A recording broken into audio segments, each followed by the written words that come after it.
On our morning show today, we're going to focus on the Richland School District, and we have Administrator Steve Board here. Also, we're going to focus on summer food coming up here and some of the summer programs with Jody Pretsch, who is Food Service Director for the Richland District. Steve, good morning again. Here we are toward the end of the year. How can it be? It's hard to believe it's May already, and you just distracted me because you said two things I love, summer and food. So now I'm a little thrown off here a little bit, but no, it's great to be here. I appreciate it, and it really is hard to believe. I mean, it's May 13th. We're down to, 13 days of school left with students, and one more after that with teachers, and we'll be into the summer months.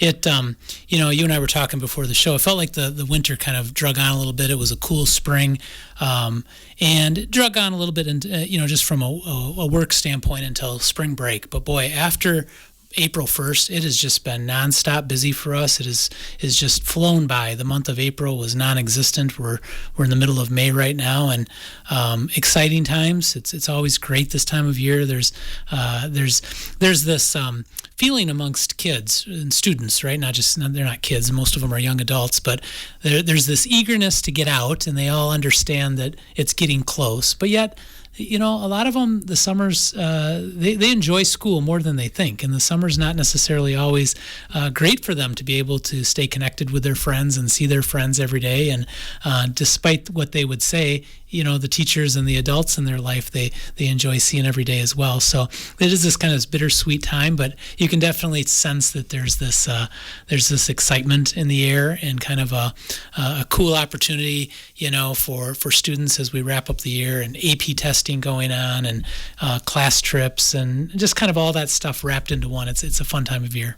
When you get out of school 2 or 3 years and you realize the things that you had, the things people were doing for you, and life kind of hits you between the eyes, you're like, it really wasn't that bad back in school. Yeah, isn't that the truth? It is not uncommon for us at all. And I always appreciate when students do this, or again, young adults, a year, 2 years after they get out of school, for us to, just randomly, somebody shows up in the district office or at our high school office. And sometimes it's some of the kids, that struggled in school, or maybe got in a little bit more trouble than they wanted to. And they would always come back and just appreciate what you did, appreciate that teacher that went out of their way, because to your point, they do recognize that when it gets a little older, and they get a little older, and they realize how many people it took to help them get through school, family, school, and everyone, right? It truly takes a village to raise a child, and we like to play our part in that. Definitely. I've been noticing a few things around the school,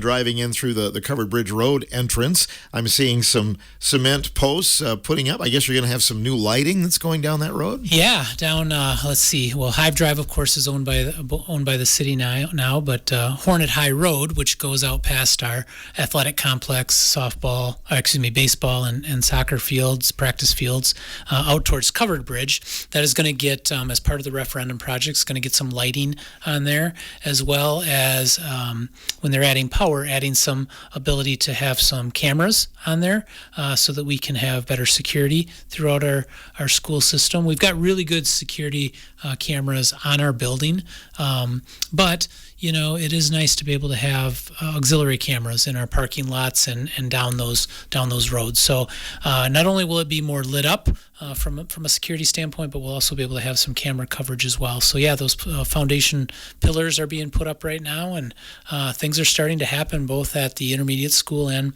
the high school, with just a lot of infrastructure being taken care of. Interior wise, a lot of lighting is going up at the high school right now, and it's going to get really busy here in about 3 weeks, but a lot of things are also going on right now. Yeah, that last day hits, and I'm guessing then things will really open up. I know the auditorium is looking at a makeover this summer, too. Yeah, there's been a lot of things going on in our auditorium all school year. We've been able to work with contractors to be able to work around our schedules with the auditorium. But then again, once school gets out, and of course our auditorium, we have a lot of dance recitals that go on through at least the middle of June. So we'll continue to work around their schedules as well. But it's going to get really busy. We're even trying to make arrangements for the folks at the intermediate school, because again, they have to go through a lot what happened at the primary school last year, a lot of HVAC being put in so that we can have some climate control and air conditioning at the intermediate school. A lot of hard surface areas, concrete, parking lots, things like that, as well as lighting upgrades. So we're trying to make some arrangements for those teachers to maybe get out and do some of their cleanup work the week before so that they're not as impacted on that last day of in-service.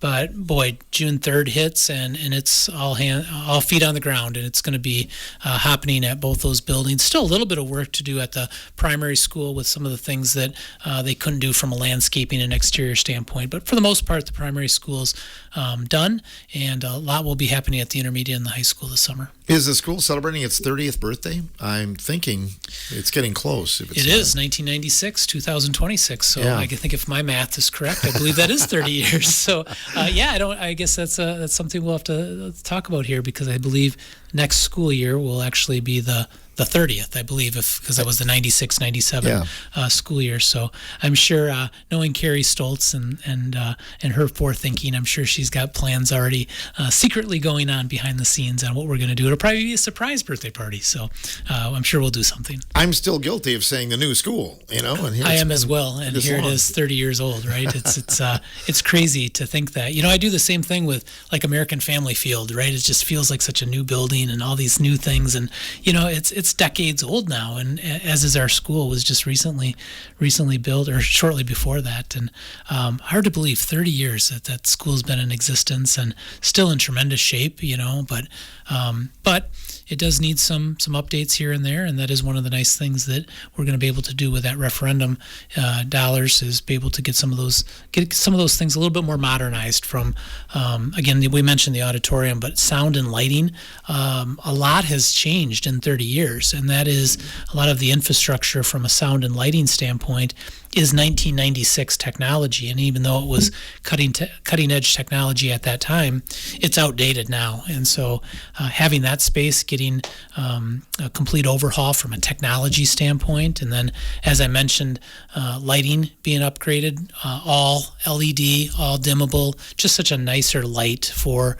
folks to eliminate some of the migraine headaches and the headaches that fluorescent lighting can be attributed to, but to also have the ability to dim their lights in the classroom and just be able to control how bright it is research has shown is just tremendous to help calm when students need to be calmed a little bit. And this is at all of our buildings. This will take place, but also then to be able to provide that bright light when they need that for reading and different types of academics. So it's exciting. You can definitely tell when you walk into a room, this room's been done, right? And you can certainly feel that differently throughout our buildings. But it's exciting, and really, really excited to see what's going to be when it's all finished. When will scholarship night and graduation be, Steve? Yeah, as we wrap up here. So of course, we've got some in-school celebrations, non-monetary awards that will be taking place here, I believe, next Friday.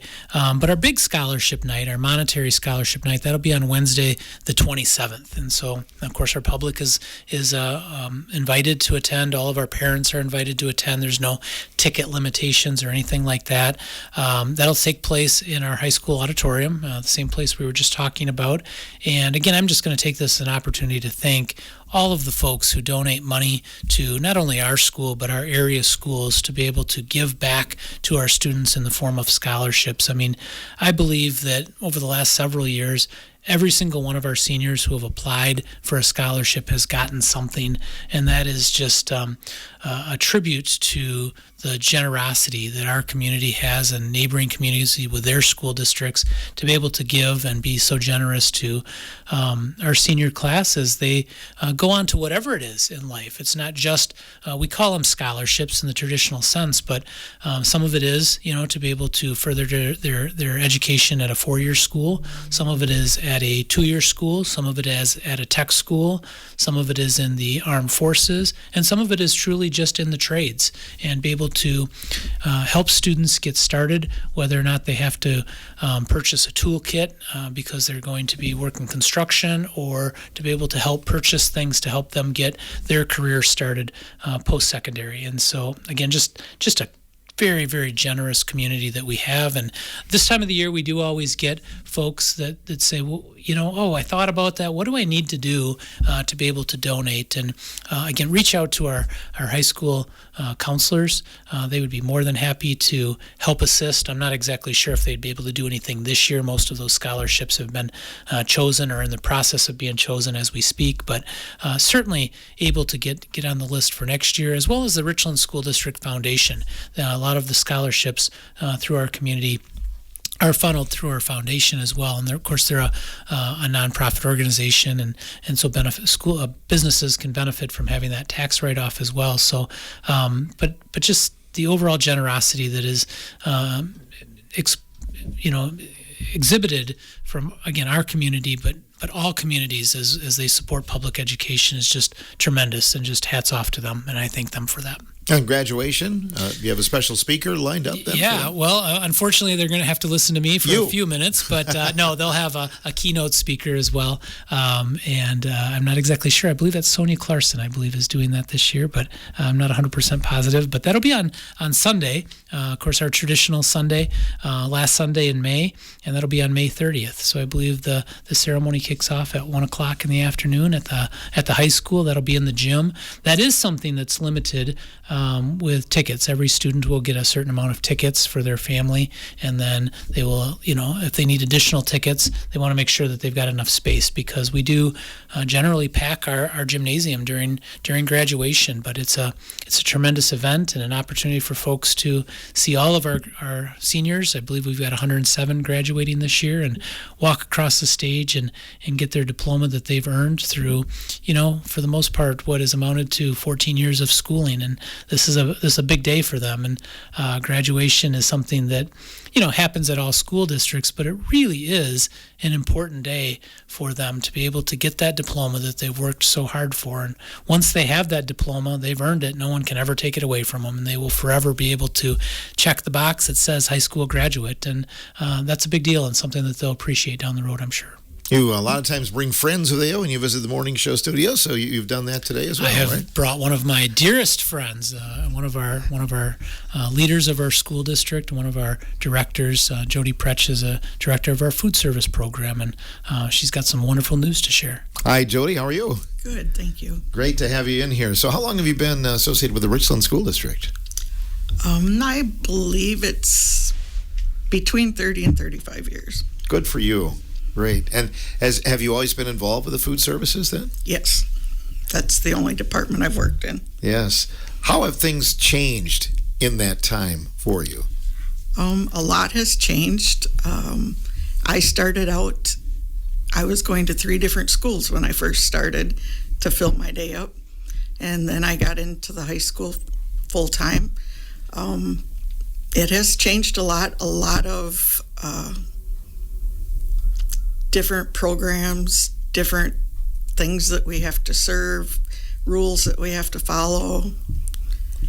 A lot more to keep track of. A lot more to keep track of. So you were going to Doudna, the middle school, and the high school at that Actually, I was going to Washington. Oh, really? Okay. Then Doudna, then the high school. That did keep you hopping then, That didn't did. it? So you're here to talk about the summer food program, and when does that start up, Jody? Our first pickup will be June 11th, and then it will be every Thursday through August 6th. We're going to do the same times for pickup as we did last year, 11 to 4. The only thing it will be a little different with that, pickup will be behind the school this year. We will have signs up directing everybody. We'll try to keep everybody updated every week if that changes due to the construction, so we gotta work with them. They'll let us know where people are going to go every week, and we'll get that out to people. So people will actually kind of form a line behind the school then and have a spot to park? Correct. And They'll come back to the food service back doors. Those are located by the greenhouse on the back of the school, if anybody knows where that is. It's door 22. And we'll make sure everybody knows that before the first pickup. Great. And make sure you let us know, too, on the radio, too, so we can kind of keep people updated. We will. Yeah. So there is a lot of food in these food packs? Can you talk about what's generally in there? There is. Each student that signs up gets 7 breakfasts and 7 lunches for the week. We still have to go by all the guidelines from during school. So they have to have their fruits, vegetables, milk, juices, all of that. Last year we tried to do as much fresh produce as possible. We had it so the kids could pick out their own fresh produce. We had potatoes, sweet potatoes, ear corn, cucumbers, stuff like that. So, and the kids thought that was great that they got to pick their own item. Some of them were like, what do we do with this? So we have some recipes available for them, some cooking instructions, but it's really fun to watch the kids when they get to do that. It's good, and in some cases, kids are the ones making the meals for themselves too. Right. And you get the fresh stuff locally, or where do you get all your food from? We get some of it locally, and then our provider, we get it through them also. Is there a most popular meal, a most popular item in that summer pack? Kids love the PBJs always, but actually we get really good feedback about the fresh fruits, the fresh vegetables, hamburgers, hot dogs. We do a lot of chicken, but yeah. Everybody that lives within the district lines is eligible, is that correct? Anybody that's in the Richland School District. Even if they're enrolled at another school, right? Correct. They're still eligible because they're in the district. Right. Great. So that's a great service. How long have you been doing that summer program? Since COVID. We started, and during COVID, we delivered. We started having pickup. We didn't know if it would go over as good, but last year we had an average of 750 each week. So we just put sign up out a week and a half ago. Carrie put it out, and it's just been on our district website, and I checked before we come this morning, and we already have 470 students signed up. So hopefully this will generate more people to go sign up. We'd like to get as many as possible. Yeah. Well, I mean, the price of groceries, everybody's, going through that. I mean, I think I can see it being more popular. How do you and your staff plan? Do you plan that, maybe 750, or do you have to pack more than that just in case? Actually, our sign up people let us know if they're going to be on vacation or whatever. So we usually cut it like 20 or so from what we actually have served.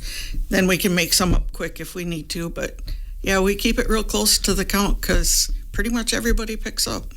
I've heard rave reviews about your food during the school year as well, and I can't say that was the case when I was going to school. So things have improved. But you tell us a little bit about what you offer for the students during the regular days. The elementary schools, they have 2 main choices. Then they always have their fruit and vegetable, bread products. We do a homemade dessert at least 1 time per week. At the high school, we have 3 lines, and they have about 10 to 15 choices each day off of those 3 lines of main items. Then we have a full salad bar and a full fruit bar every day that goes with each line. Yeah, plenty to eat there. Good stuff. They do. What's the most popular meal? Actually, our Asian bar is probably the most popular meal. Yes. Great. What's the one that Steve Ward likes the most? Banana bread. It's just food. He likes food. Okay. Banana bread? Yeah, I love the banana bread. It is so good. Yes. Really? Lots of protein. It's so moist. It's just delicious. Yes. Good stuff. Do you still serve tater tots once in a while? Once in a while. Okay, that was the big thing when I was, and they would count them. You got 4. Oh, you scrape one off because you put 5 on his plate. No, we don't do that. You don't do that. Good stuff. We'll be back with more about the Richland District in a moment. Steve Board and Jody Pretsch, our guests on today's morning show.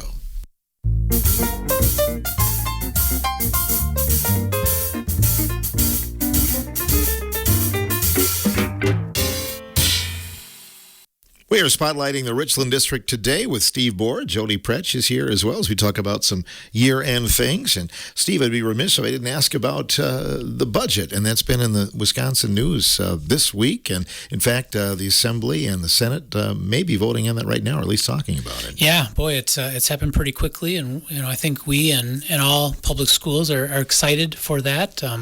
Opportunity. Of course, the spring is always an opportunity for all school districts to have to work on their budgets. It's nice when you're in an even year, this is the fiscal year ending in 2026, planning for the 26-27, because the biennial budget is set for next year, right? And so a lot of those unknowns at the state level are taken care of. But one of the things that was difficult for the Richland School District this year was we had a couple of really high-cost items that needed to go through really intensive negotiations. One, our 5-year contract for transportation was up, and so we had to work hard, and we have a great relationship with Cobeson, and we appreciate their partnership, and they've been with us now, I believe, since 2016, so they'll be starting year 11 this coming year. But our second 5-year contract with them was up, and they experience inflation costs as well. It costs, I believe Joe Cobeson, the owner of Cobeson, told me that in 2016, it maybe cost $85,000 to buy a brand new bus, and now it's like $300,000. And so, those costs have to be considered. And so the initial transportation increase was pushing double digits, 9%, I believe. That was just really, really difficult for us to be able to sustain. But again, great working relationship with them. We were able to sit down and really just come up with something that works for both of us. And we agreed on a 5% increase over the next 5 years. So that's a key component. We put about $1 million worth of in transportation every year, just in general bus routes, let alone the extra transportation that we have with field trips and academic enrichments and co-curriculars and athletics and those kinds of things. So well over $1 million when it comes to that. So they've been a great partnership, and that was a key component. But then the real big driving force was health insurance, and we've been fortunate. We work with a brokerage out of Milwaukee that has contracted with us to get Quartz Insurance. Quartz is a UW-affiliated insurance. They're a very good health insurance program. But we were experiencing, had there not been any rate caps put in last year, we would have had a 37% health insurance increase. And that's astronomical. We would have really had to make some drastic cuts had we had to have a 37% increase. Fortunately, we had a 12.9% rate cap put into play for this year. But even 13% is really difficult for us to swallow. And so we worked hard over the course of better part of 60 days to really try to figure out, are there ways we can trim that down? Are there ways we can save? And I get it, right? The insurance world is all math, right? It's you're taking in X number of dollars in premiums and you're spending X number of dollars in expenses, and they have to balance out, right? There's got to be, you just can't collect $100,000 in premiums and spend $200,000 in expenses. That's not a sustainable solution. So it has to balance out. We were able to make some small, as minimal of impact as changes as we could to our health insurance plan. We were able to get that down to a 9.03. And so for employees, that's not a huge impact. There's certainly an impact to their budget. For a single, I believe it's right around $14 a month, and for a family, that's right around $40 a month. And I think most of our employees think, well, that's reasonable. We can handle that. $20 a paycheck, over the course of 2 paychecks. But to the district, that's still upwards of $400,000 increase. And so there's a substantial cost even at 9%. I think we'll be just under $400,000. So once we were able to lock in those two key components, the health insurance and transportation. Of course, now we've got transportation locked in for the next 5 years. Those are two big ticket items that we had to figure out and what that was going to look like before we could then start to talk to employee groups about what do nominal raises look like for next year. And so just yesterday, actually, we met with our teachers negotiation team. It's a group of union members and non-union members. We work very closely with them. I appreciate I think there were 8 of them in the room last night. A couple of them weren't able to make it, but over the years they've worked so closely with us and really be able to talk about how do we want to set up our salary schedule. They've made some great strides over the last few years in making the top of our salary schedule more attractive for veteran teachers to be able to come, and we've seen that working out, and we've certainly been able to get some of those. So we're able to work with them on salary. Will be a proposal. They'll enter formal negotiations actually tonight at our board meeting in closed session, and then we'll be well on our way to having a pretty solid 26-27 budget in place. With all of those things that we knew up through what we were planning on negotiations with our employee groups, we were still expecting about $100,000 deficit, between $80,000 and $100,000 deficit. Now, we were hoping, right, that our enrollment trends continue the way they have been. We've enrolled or re-enrolled over 200 students from last school year, and we're hoping that while that rate might not be sustainable, certainly hoping to continue to grow our programs and our schools. We had a lot of students apply through open enrollment to the Hive program, our virtual program, and so we were hoping that some of that deficit could get offset by retaining our students, but also bringing in additional students or bringing back students. And so we thought we'd be pretty close to budget neutral when it was all said and done. Fast forward to this last week, what you alluded to earlier, Phil, about what's going on at the state level. I think all school districts are pleasantly surprised and very optimistic that they may be able to get a bill passed here. Governor Evers met with Republican leader Voss, and they came to an agreement on Monday. This sounds like it may get voted on at the legislation level as early as today and possibly signed into law next week. And so with that, initial projections, I don't have the actual dollar amounts but it sounds like school districts will get some money back even this year, the 25-26 school year, through special education reimbursement. So the reimbursement rate for this year for public schools was 42%. Money that you spend on special education, qualified special education dollars, you would get back 42%. From what I understand, this bill will change that from 42 to 45%. So there'll be an increase of 3%, which will give money back to schools that have high special costs or special education costs, as the Richland School District and many school districts around Southwest Wisconsin have this year for the 25-26 school year. And then next year, that will increase to 50%.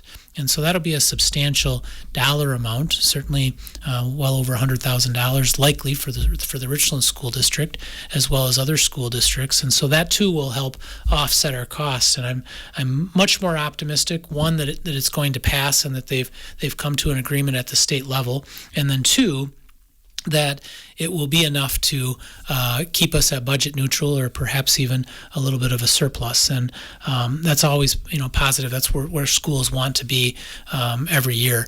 In addition to that, it sounds like there's some property tax relief, and so in the form of equalization aid or some sort of aid given to schools. And so the way school funding works is that just on the pure premise of it, every dollar has to be funded by the taxpayers. But then there's what's called equalization aid, where the state distributes a certain a dollar amount to, school districts or communities that don't have as much general money as other school districts do. And I think it's fair to say, school districts on the eastern side of the state, they have much more affluent communities than the school districts on the western side of the state. And so school districts on the western side of the state get more equalization aid. And so it's just that. It equalizes the burden that the taxpayers have on it. So again, my understanding is part of this bill is not only to increase special education funding, but to also provide some property tax relief to school districts, certainly in the western side of the state, and Richland included, in the form of more aid, which will then lower the tax burden that has to be levied. And so that's always good to hear. Again, very, very optimistic from everything that I've read. I think this thing's going to pass, and I think that's this going to pass as it's written. And maybe by the time we're talking in June, it will be a done deal, and school districts will already have seen some of that revenue flowed back in for the 25-26 school year. What about the campus, Steve? Can you give us an update on that property? Yeah, the campus is moving along. Met with the county again just yesterday. Trish Clements and I met, and again, I just cannot reiterate, Phil, how important it is and how valuable it is for the municipalities in our community to work so closely together. I saw Todd Coppernall earlier here just in the studio, and he was a key leader in helping to get that started 3-4 years ago. And I just feel like the school district has such a great relationship with the city and the county, and I believe that all three entities really, really work together. Our hospital is now a key player in that, and anytime that you get good collaboration from those major players in the municipalities, things can move forward, and I think that's what you're seeing. There's not animosity, and there's not pitting municipalities or school district against county or city or whatever. They're all working together, and that's a key reason why we've been able to do some of the things that we've been able to do. And so as it's no secret, we've made an offer to the county, which they accepted, to be able to purchase the gym and Melville Hall from the county. That's all good. That's all ready to be done. We've got the survey work for the most part done. The last component that we are waiting on right now is that there is a grant that was established decades ago, I believe in the 80s, that takes up part of the property that was on the campus, and it bleeds into what is known as the tennis courts behind Simons there. And it's a lock-on grant. It's run by the DNR, and you can't split that up, okay? But the school district's offer to purchase did not include things like the tennis courts and things like that were included in that grant. And so kind of our last component here is to try to get the DNR to approve us transferring the area that is what the county is going to keep, transfer that into what the school district is going to take, so that the entire grant is within the school district's future purchase. And once that is done, and I believe that'll happen here, it could happen any time here, but realistically within the next couple of weeks, I'm hoping that we'll get approval. We've kind of gotten a verbal approval that will happen, but we do need something in writing from the DNR that yes, this is okay. And then again, survey work for the most part is done, and we'll be able to close on that transfer, fairly quickly. And I know that it's been something that's been kind of going on, but again, all parties are working together. This is just jumping through the hoops, dotting the I's, crossing the T's to get that transfer to take place. And then the county will be able to do what it needs to do with the rest of that property, and the school district will be able to get some engineers into Melville and the gym and see what upgrades need to happen. Because we're still optimistic that our referendum dollars, all of the projects will come in slightly under budget.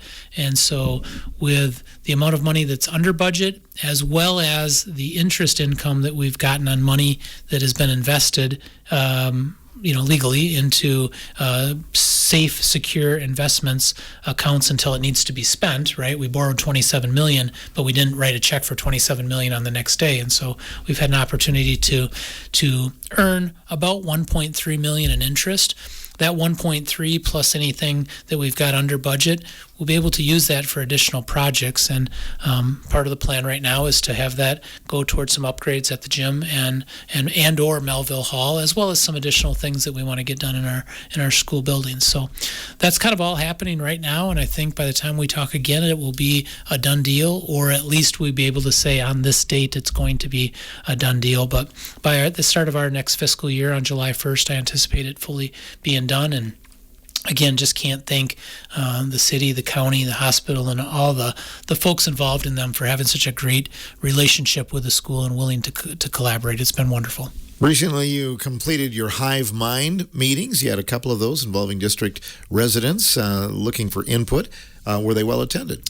Yeah, we had about 107, I believe, the one day, and 106 the next day, or give or take a couple of bodies.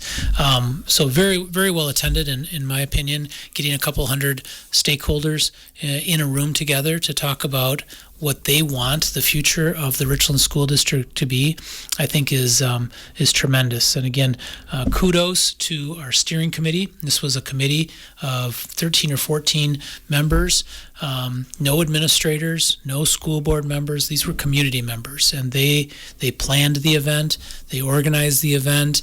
They worked with Steve Schrader out of the Donovan Group to facilitate the event. They were facilitators at tables, and it was really a hands-off approach by our school board and myself, right? We did not want to have any impression of the fox in the hen house. We wanted this to be authentic and real and genuine and led by our community, to hear from our community, because we're a public school.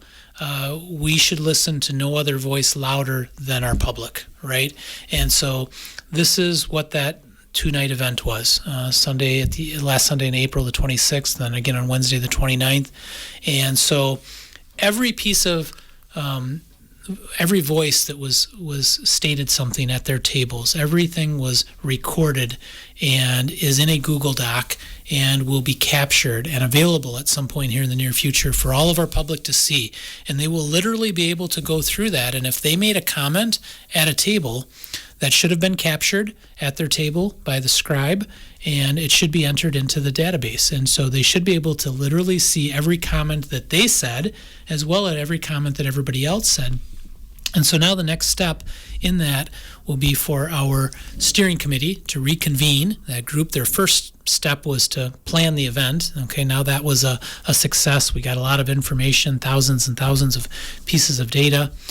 Now their job will be in the coming weeks to analyze that data and be able to come up with themes that our community had. And there will be some very, very I think there will be, I haven't seen the data, but I believe that there will be some very, very clear themes that, generally speaking, our community want to see from our school district. There will also be some anomalies, right? There will be some folks that have other comments, and that's great. It's great to hear that. It's great to see that. It's great to record that. But the goal of the steering committee will be to, what are the 4 or 5 big pillars or themes that we heard from our community? And then they will make a recommendation to our school board, likely sometime in June, and they will say, our recommendation is that we believe our community thinks that our school district should focus on these 5 things. These are the top priorities as told by our public, and these are the things we're recommending our board for our school district to focus on. And I fully see our board unanimously approving that recommendation, and then that will allow administration and leaders of our district to figure out the how. Right now we know the what. Now we know that our public has said we want to focus on this, and this. Make sure that happens, school district, and then it will be up to us, from our directors like Jody and Eric and Chris and Mark, to our administration, from the superintendent to our building principals and everyone else, to establish a plan to figure out how are we going to get there. And I'm so excited about this. This is not a process that we hired a consultant from another school district or another community to come in and say, here's how you should run your school, right? It's not that.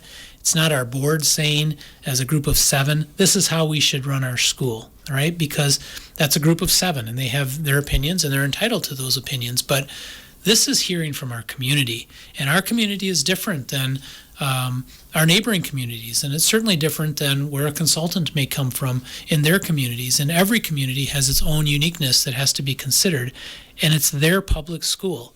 And so I'm excited. I'm really, really excited about this process. I think it's a process that not only every school district should go through, but really every municipality and every governmental entity that's represented by a public. Listen to your stakeholders. Listen to the people in your community, and what do they want? What do they want from your school? What do they want from your city? What do they want from your county? What do they want their entity to look like? And I think this is the first step in something that you're going to see happening in our community as a whole, but certainly excited for some clear direction on where they want the school district to go. We'll look forward to hearing some of those results. I look forward to the summer months as well, right around the corner. Jody Pretsch is in the studio with us talking about the summer food program. Again, what's the date that starts, Jody? The first pickup date is June 11th, and it will be every Thursday through August 6th, and pickup time is 11 to 4. How long does it take you and your staff to pack up those meals and get them ready? It takes the whole 3 days plus the morning of pickup to get everything ready to go. So there are some things that are perishable, right, that you can't pack at the same time? Well, we have to pack the items, and then Wednesday afternoon and Thursday morning we pack the bags, and everything goes back in the freezer or cooler until people arrive. And there's definitely a need. You said you have quite a few people signed up so far, but you'd like to see... We'd like to see more. Anybody in the Richland School District 0 to 18 is can sign up for this. You can get on the Richland School District website to sign up, or you can call right to my office, and that number is 608-647-6063. I think that's very important that you emphasize that you don't necessarily have to have school-age children, do you? No, it's 0 to 18. I'm guessing you get some positive feedback from that. Can you give us any examples of anything We that comes do. to mind? It's really nice to interact with the families and the students. We have students that bring the girls draw their own drawings, candy. We have mothers that bring us coffee. It's just really great to be able to talk to the families and the students all summer long. And get lots of hugs. We get people that say they would be thankful just for the gallons of milk in the summer, let alone the food. Makes it all worthwhile, doesn't it? It does. And if someone is going to be on vacation and those kind of things... Just let us know the week before, or if something comes up, just call us as soon as you can so we don't pack that sack up. And listen for construction updates. Exactly. Yeah. And who knows, sometimes, you go through these things, maybe you'll find that going behind the school, that's not a bad idea after all. They'll get to see where where it all happens. Correct. Yeah, past the egg shop. Just be careful when you come through, but we'll have signs up if we need to. Some of us girls will be out there directing you or whatever. So I think the sign says 5 miles per hour, so that's probably it does. That's probably a good thing to stick to, isn't it? Steve, anything you want to add to? No, I just kudos to Jody and her staff, and that summer food service program. It's quite a deal. You should come up there sometime on a Tuesday or Wednesday and watching those ladies. It's an assembly line. It's well organized, but a tremendous service to our community. I think last year, Jody, did we do like over 100,000 meals when it was all said and done? Or we really, did. Really close to that. You think about how much of a relief that is, a burden to our families to be able to have 100,000 meals served to our students and our residents in our school district. So we encourage everyone to sign up. As Jody said, there's no limitations. It's something that actually helps the school district financially as well, and it helps the families to be able to ease that burden on their grocery bill as well. And because you get reimbursed, right? That is correct. Yeah. We do get reimbursed. It goes back into the food service department, but that's just one thing that then the school district doesn't have to fund as much. So it definitely directly affects everybody in Jody, a positive way. thanks for coming in today. We appreciate seeing you. Thank you for having us. And good luck. It'll be a busy summer for you. Yes, but fun. You don't get the summers off. And Steve, we'll see you next month. You betcha. I always appreciate it. Thanks, Bill. Richland District Administrator Steve Board, along with Food Service Director Jody Pretsch on today's morning show.